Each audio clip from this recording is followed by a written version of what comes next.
Hi Solomon, thank you for agreeing to talk about the role of the pharmacist in the NHS and in primary care. It's really important, as I know, as a GP.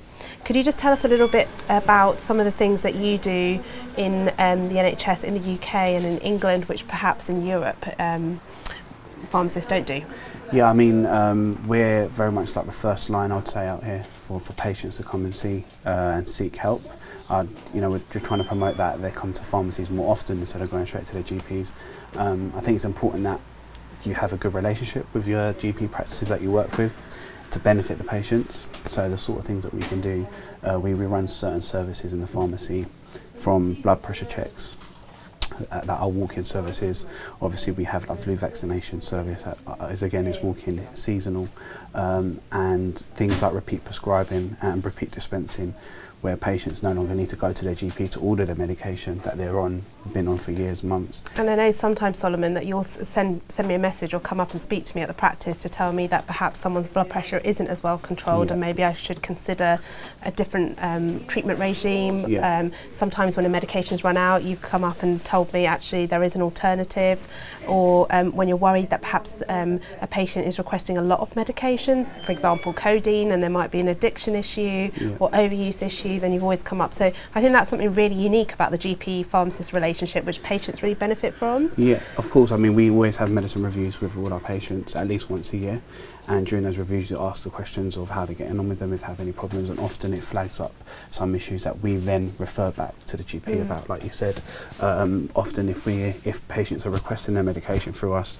and we notice that they're requesting a bit too often than they should be, there's some sort of problem with compliance there. They're either overusing things like inhalers or tablets are going missing. Maybe with like elderly, they can struggle at times. So I'll then go to the GP and maybe request for them to have a review with the patient to look over the medicine, or maybe just recommend for the patient to go on things like blister packs. Blister packs are really useful for people who have problems with sorting out lots of different medications that they're on, people who perhaps have carers and can't control dispensing all their own medications to take. So how does the blister pack system work from your side? So I sometimes might identify a patient who'd benefit from this and ask you to sort it out for them. What do you do? So we would get an initial set of prescriptions down from the surgery, and we then dispense these into weekly blister packs. So 4 weeks, they're set out through 7 days of the week, and they're 4 times throughout the day. So like you said, instead of the patient having 5 or 6 boxes to fiddle through, they just have 1 pack. That's Monday to Sunday, and morning to evening. And then we know when we've dispensed those 4 weeks, and we will request for that patient in time for the next 4 weeks, so they wouldn't even have to request the medication. We know when it's finishing because we've supplied the 4 weeks. So before the 4 weeks is off, we have another set of 4 ready for them. And that's something really great actually, that a patient can come and request their repeat medication from you rather than coming up into their practice or phoning their practice. So how does that requesting sort of scenario work? Yeah, I mean, it's straightforward. Often on the prescriptions, patients have a little slip on the side with their medications. They can either hand that in and tick the boxes they want, or they can call us up and just say, my name is, and then I would like to order my medication. We just send it through electronically, as long as they're registered with us as a pharmacy, to the surgery, and within 2 working days we get the prescription back. And for some patients you deliver?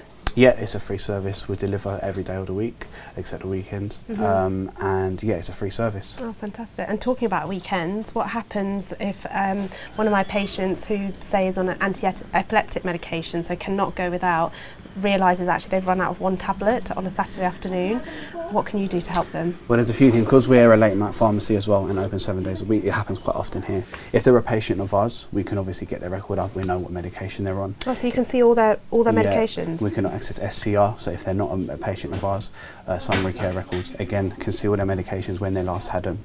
And if we can give them an emergency supply and then get that prescription back from the surgery, we can do that. If not, there's another service now called NumSus, where the patient, say they're out of area visiting friends or away and they've forgotten their medicine, or they're in an urgent situation and they need their medication, they can call 111. And 111 then create a case that they send on to us as a pharmacy because we're open that day. And in that case, we then sort of produce a prescription token with the medication that's needed and give it out to them. Oh, wow, what a fantastic service. Okay, and you're having some building work done here for a bigger, brighter consultation room. So what sort of what sort of consultations do you have? What do you do? So we do medicine reviews, but going forward we'd like to sort of give a patient an opportunity that if they can't get an appointment with a GP, because it can often be quite hard to, they can just come down and see a pharmacist, see a nowadays prescribing pharmacist, who might there on the spot be able to diagnose them with whatever they have, supply maybe a prescription, a private prescription if they're paying patient, it wouldn't make a difference, or can refer them to the surgery as a more of an urgent case. And when they do have emergency appointments open up, they know that patient will get one. Oh, fantastic! That's a really great service, isn't it? Yeah. Okay, and if you had one message to give to our international GPs or patients using pharmacies, what would it be?